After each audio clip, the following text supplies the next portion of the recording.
Hi, Paula. I'm Leila Rivera, and it's such a pleasure to have an opportunity today to be able to cook a dish for you. I don't know how good, but my family thinks it is wonderful, and especially with the Philadelphia cheese, you know. A little bit about the cheese, which nobody understands, that is it cream or is it cheese? But it serves both the purposes, and that's wonderful. When you want cream, you can use it. When you want cheese, you can use it. So it's ideal, and the taste is very, very mellow. So you really cannot identify what you have used. But it's a great thing to have always in the fridge. The name of the dish is Pepperonata in pepperoni. Okay, here are the ingredients. These are the green bell peppers, which I have hollowed them out, emptied them, and I'm going to show you the procedure. Then there are the red bell peppers, diced, cubed, potatoes which have been parboiled and cubed, chili flakes, garlic, 4 cloves of garlic minced, 4 pepperonis, 4 potatoes, 4 capsicums. Then there is vinegar, red wine vinegar, and balsamic vinegar, olive oil, some breadcrumbs, and cream cheese. Now first, as I explained to you, the bell peppers have been hollowed, as I'll show you. The whole pepper is intact except its hollows, because this will be filled with the pepperonata. So I will put in salted boiling water the bell peppers for 3 minutes.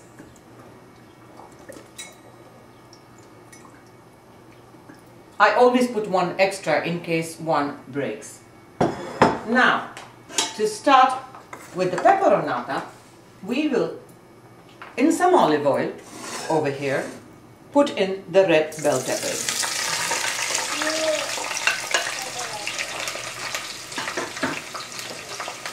And then some garlic, 4 cloves of garlic. And now we will stir it without adding any fluids in it. We will try and see that the peppers leave their own juices, because that's when we will add the vinegars, both the vinegars and the potatoes. The beauty about the peppers and the garlic cooking together, there is a perfume obviously you cannot imagine, or maybe if you are used to cooking you can imagine, and this is the best part of it. These are when all the flavors are captured right now. And we must not be in a hurry, but let it sweat and let it wilt a little bit.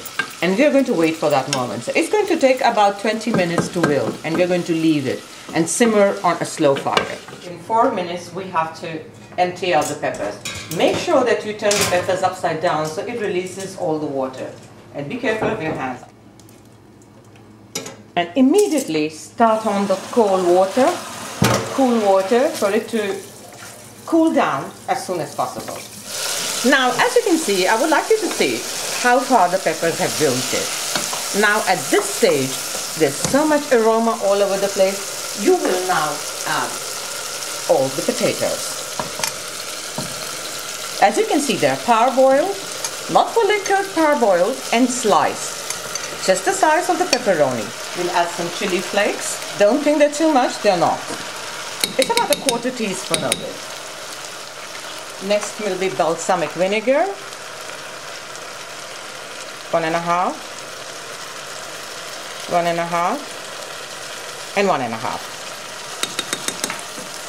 And finally we'll add some red wine vinegar.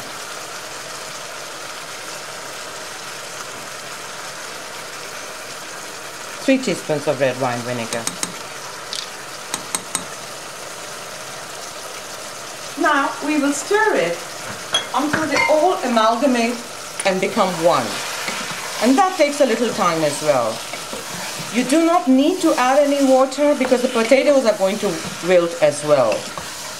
If we need, we will see in 10 minutes what we need to do with it. Now as I see it cooking, I feel it needs a little water. So I will add some water. Maybe 1/2 cup. 1 cup. 1 cup of water goes in it.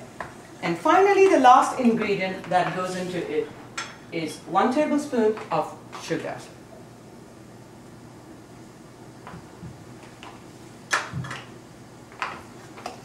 Now, the only person who can understand how good is it when you taste it yourself as you're cooking it. And you must, because now is the time that you can add if anything is missing.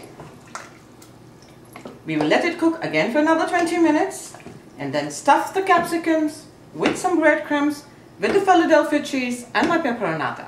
And then we're going to bake it and enjoy it. Now, as you can see, I want to show you how pepperonata should look. It's almost semi-solid to be able to easily fill into the capsicums.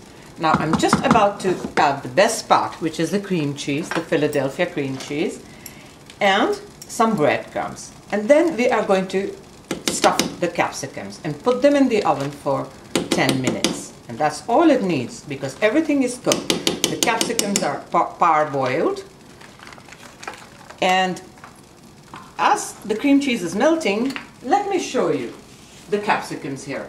What we need to do at this point, since we have parboiled, I want to show you the shape.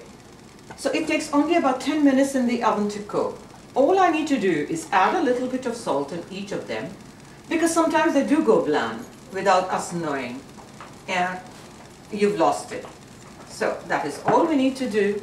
And as the cheese melts, we'll put in some breadcrumbs, a tablespoon of breadcrumbs, and then we'll stuff the peppers and put them in the oven and bake them for 10 minutes. So see you then. So now, after the cheese, just let me show you after the cheese what it looks like that. Now, when we add the breadcrumbs, so this is 1 and this is 2. That's all it requires. Now we give it a quick mix. I've tasted it. It's tasting just the way it should be. Philadelphia cheese. Actually, it's very funny, but the camera friend who's taking this video says, oh, Philadelphia cheese you can add to everything. Oh, that's wonderful. I'm so happy. Okay, now we're going to fill in the capsicums and then bake them in the oven for 10 minutes. Here, as you see, I'm filling the capsicums with a small little spoon. And just be careful that it is warm. Try not to spill it and try not to get burnt. I have actually sprayed the plate with this non-stick spray, and that will keep it from getting burnt. So this way we will fill all 4 of them. Just before putting it in the oven, I've thought I should spray it a little so that they get a little charred from top, as well as put a dash of breadcrumbs on top. Just a dash, a pinch. You know, when you cook, you know what it feels like. Your heart, your fingers, everybody tells you what to do. And last and least of all, of course, a little oregano. We can all do with a little bit of that, considering it's an Italian way of eating. Now, they'll go in the oven for 10 minutes, and I'll show you the ready product. By the way, the oven would be at 400 degrees for 10 minutes. See you later. Okay, 10 minutes is over, and the finished product is in front of you. It barely takes 10 because, as I told you, we blanch the capsicums, and hence they are ready.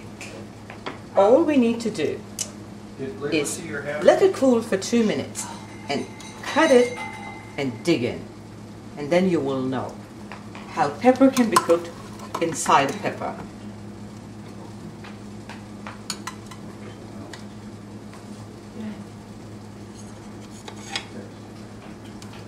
We're going to cut this and show you how it looks.